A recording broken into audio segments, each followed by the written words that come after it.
I actually came and prepared many questions. But after hearing the NBI report and then looking at or reading through the joint affidavit and then the copies of the affidavit of the 5 who individually submitted their affidavit, ang dating sa akin is wala na ako itatanong kasi apparently yung joint affidavit, what's the word used by NBI?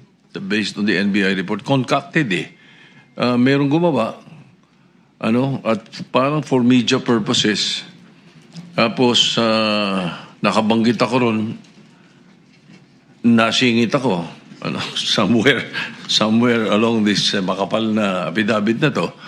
And then, nung magbigay ng sinumpaang salaysay, yung mga nabanggit doon, lalo na yung 5, hindi ako binanggit. Wala akong banggit doon. Walang sinasabi sa akin doon, Pero pagdating nung pseudo hearing, ay pilit tinatanong nung 2 senador tungkol sa akin tsaka kay Senator Lacson.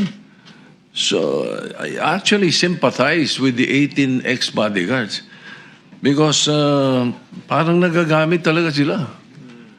Ay, nakakaawa Dahil later on, baka sila sasalo ng lahat ng kabulastugan ng ginawa nung nag-prepare ng joint affidavit, nagsingit si ganito, sinama si ganito.